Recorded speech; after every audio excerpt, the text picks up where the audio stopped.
Hi everybody, it's Stephen at Brandigo, and this is the latest in our CMO's Guide to China Marketing video series. Today, we're going to talk a little bit about performance marketing and China digital advertising platforms, and we're going to be looking at the main two in that category, namely Baidu and WeChat. Now, like a lot of these things, you'll see some similarities to what you might be used to in the West, but there's going to be a lot of things that are unique to China that can make it a little bit difficult for foreign brands to navigate.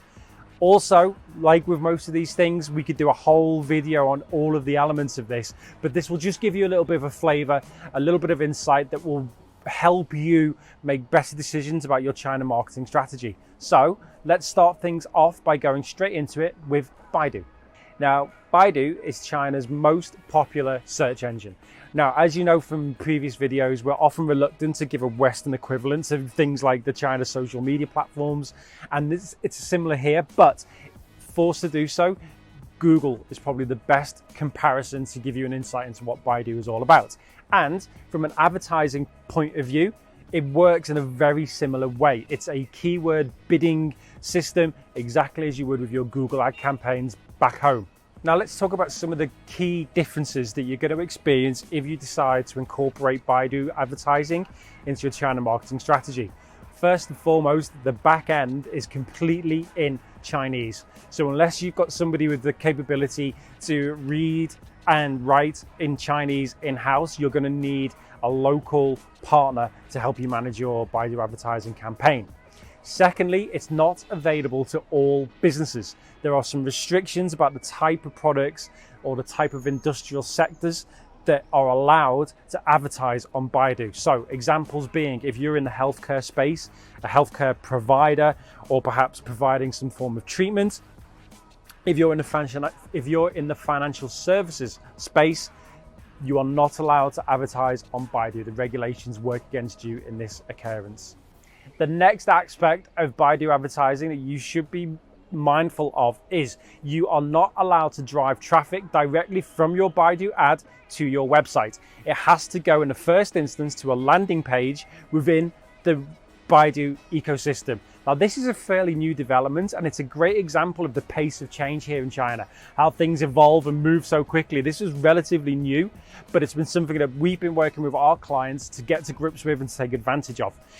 There are exceptions. If you're a Fortune 500 company, you don't have to worry about this. If your website or your brand is considered authoritative enough, it's something you don't have to worry about. But what constitutes authoritative in this case, it's really opaque. There's not a lot of transparency here. You're kind of at the whim of somebody deciding whether your brand fits into that category or not. So best to plan for having to incorporate this landing page process into your Baidu marketing strategy.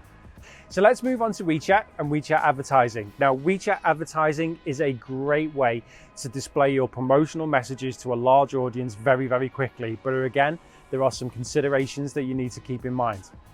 What it is good for, though, is driving traffic to your website, growing the followers from your WeChat account, or getting downloads of your app, etc., and so on. It can be a really useful tool on China's ubiquitous social media app.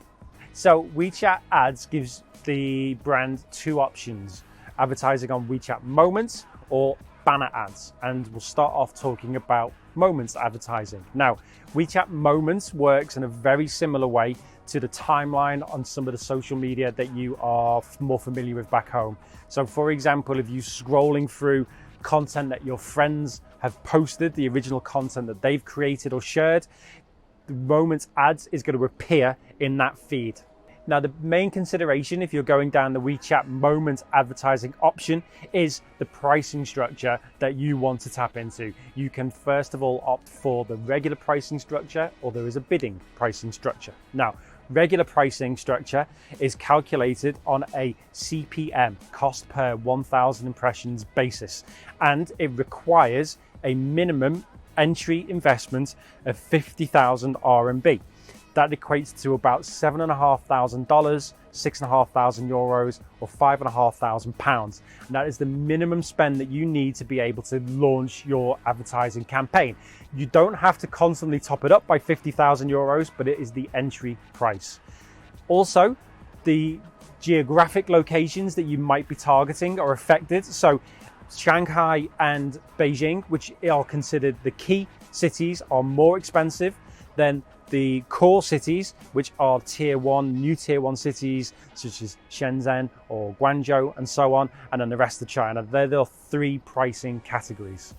Now, tapping into this regular pricing strategy also means that you're going to be able to guarantee the traffic that you are getting via your ad campaign. So this can be a really useful way of protecting your return on investment. Now, the second pricing structure that's available to WeChat advertisers is the bidding option.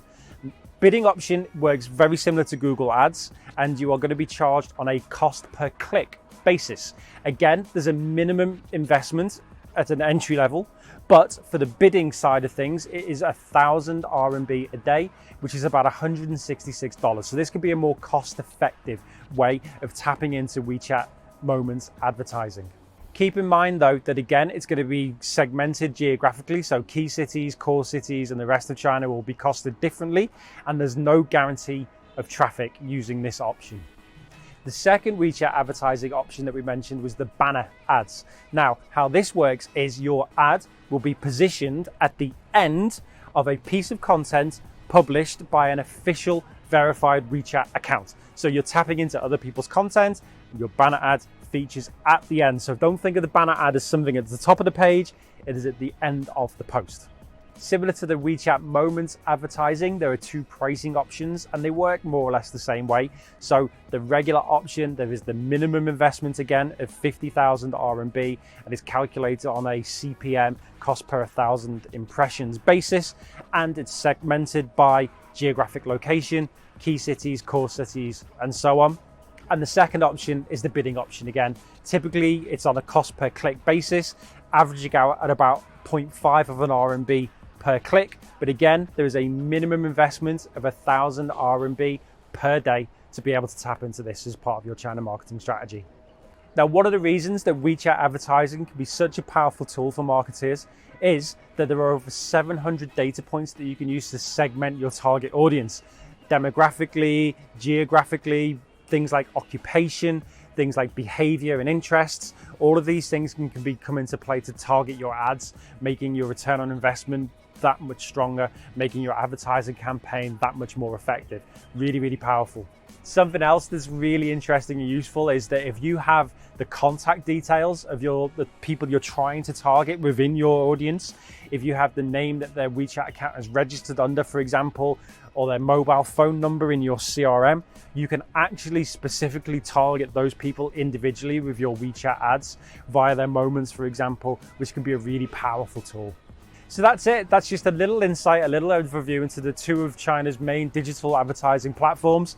As ever, we hope you found this useful. We hope you found some of the information valuable. If there's anything you'd like us to cover off in the future, if you've got any questions about anything we've covered today, if you think we've missed anything, we always love to hear from you. Leave a comment down below or get in touch via our social media. All the addresses will be at the end of the video. That's it for now. Thanks for watching. See you next time.